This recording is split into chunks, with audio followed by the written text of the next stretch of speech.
Well guys, here is a brand new Victoria Free After Action report that I've been doing since last night as I was wrapping up filming the 2023 MTWS Championship, as this was my first full-time playing the Ottoman Empire. I tried playing them like a month or so ago, and I only got to the 1850s before I gave up and stuff and decided to do a new one.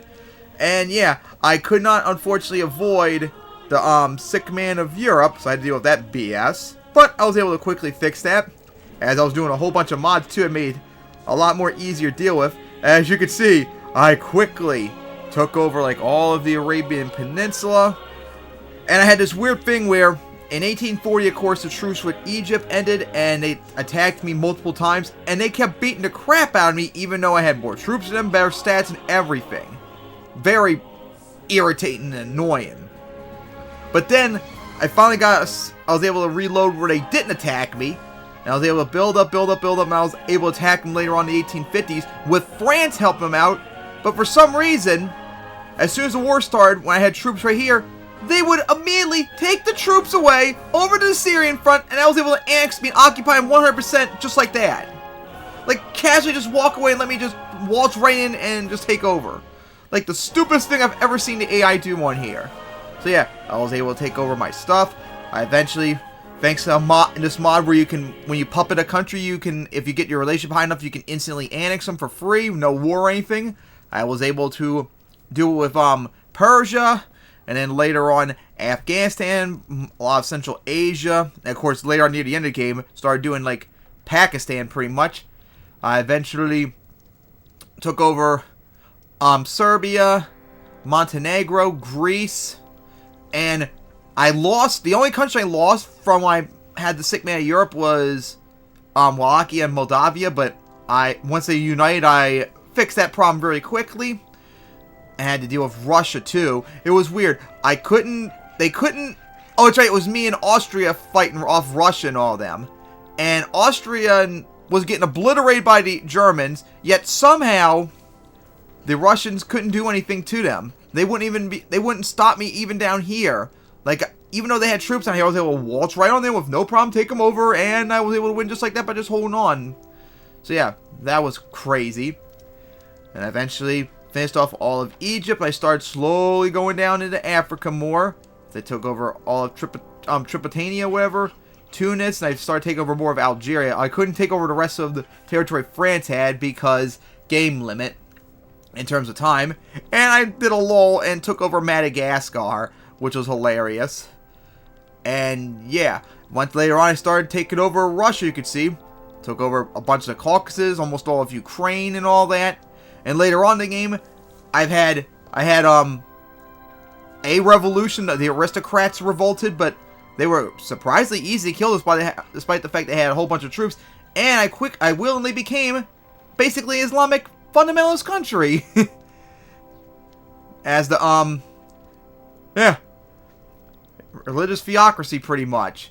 Even though we're now an oligarchy somewhat too, which is no autarky. Yeah, that's pretty wild. And of course the mod I'm using, a couple mods I'm using, not just this one, makes it like you can easily annex countries when you puppet them. I'm also using a mod that supposedly makes the game run much faster, like bricks a whole bunch of AI stuff like construction and such, which makes the game run much better and faster too, because even my dad's desktop, which is much more powerful than mine, even that lags very late in the game. It was really irritating. But it does limit some things, but haven't really quite noticed it yet, because that's what it says, that it does limit stuff. And I noticed it breaks this stuff right here, the ledger. Like, you see the game, like right here, it says I'm the #1 GDP in the world, but then you see like the British down here at 899 million GDP, and like all the GDPs are like, wow, why am I #1 when all these other countries are higher than me? Well, it turns out it's bugged. The actual GDP for the British is actually 110 million or something like that. I wonder if, yeah, it doesn't show right here. I don't know why it's inaccurate, but you can see like right here, like 117 million. If it was 899, why doesn't it go all the way up? It doesn't show it correctly, so me and China have the biggest GDP in the world, 167 million. That's the actual number and all that. You had to go to main menu in order to see it. And There was some other mod I was using, but now I can't remember. Oh yeah, Infinite Resources mod. So you can actually build any raw goods in any of your territory just like that. Infinite. As you see right here.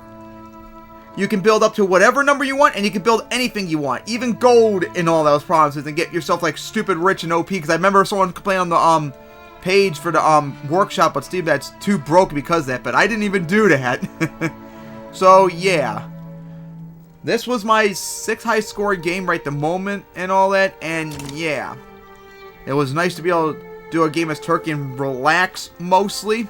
Now I might try this mod. Oh yeah, and I also learned too about power projection having a big impact on your strength and all that.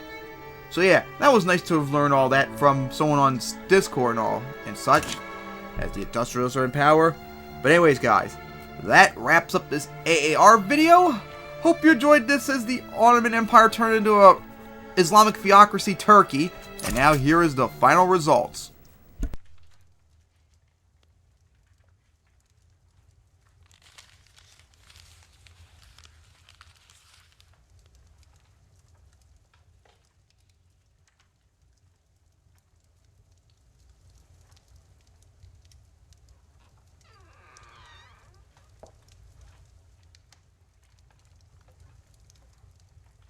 Oh yeah, another thing too I forgot to mention before I close out the video, I made a specific mod for myself that gets rid of the construction limit when you build stuff. So you can throw all your construction like in one building pretty much, and like build it like in 1 or 2 weeks or so. And that really helps out too. I think that's a good reason, big reason why my GDP by and large steadily kept going up, whereas all the other times it fluctuates immensely. So yeah, very cool mod.